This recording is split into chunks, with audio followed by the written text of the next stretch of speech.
Wow, I found a great couple of paragraphs in a book called, let's see here, The Soul's Journey into God by Saint Bonaventure.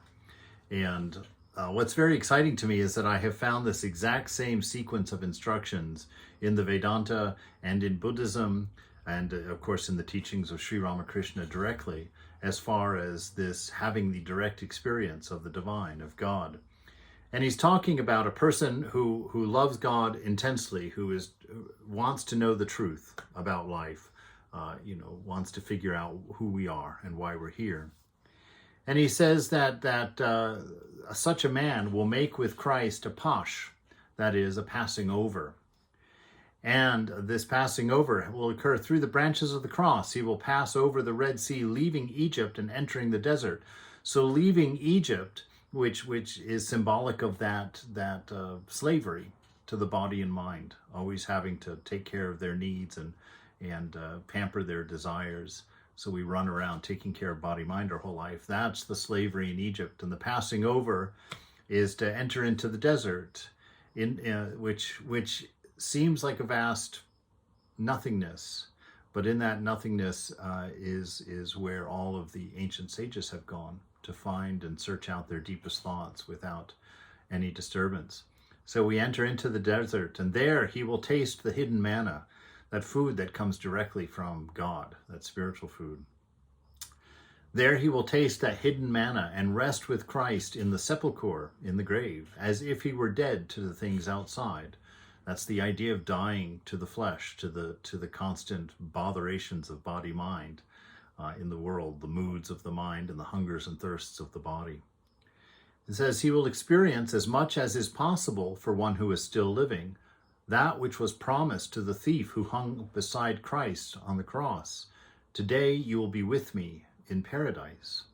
For this Passover to be perfect, Saint Bonaventure says, we must suspend all the operations of the mind. We've been talking a lot lately about the silence of the mind with no thought.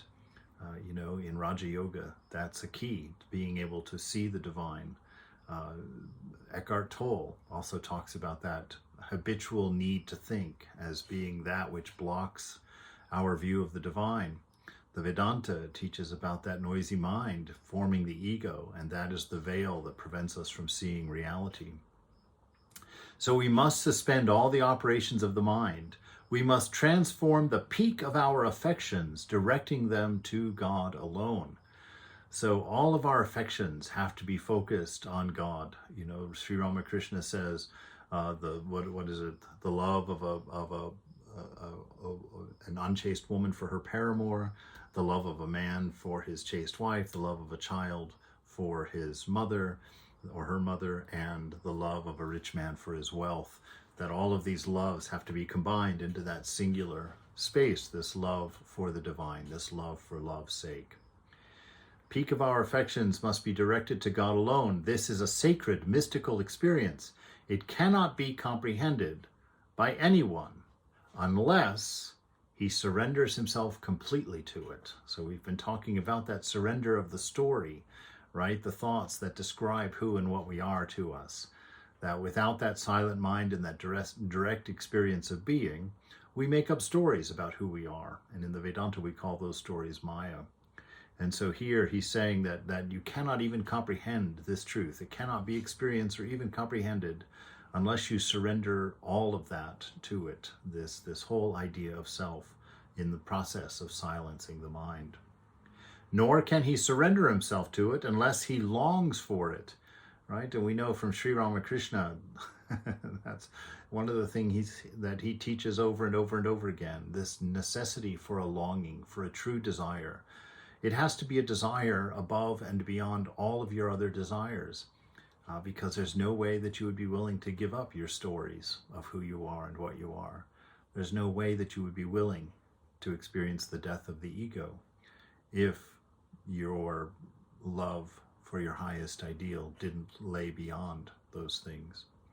So we cannot comprehend it by anyone unless we surrender ourselves to it, nor can we surrender ourselves unless we long for it. And he ends by saying, one cannot long for it without the grace of God. without that unconditioned knowledge of that unconditioned love.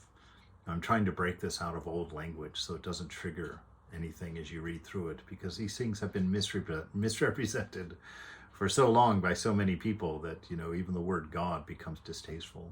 But be free from that. Put that aside. This is talking about love as an ideal and the possibility of touching it and finding the meaning of life, finding what you are in your true self, and being free from all of the addictions that drive you through a day. It's yours. Take it.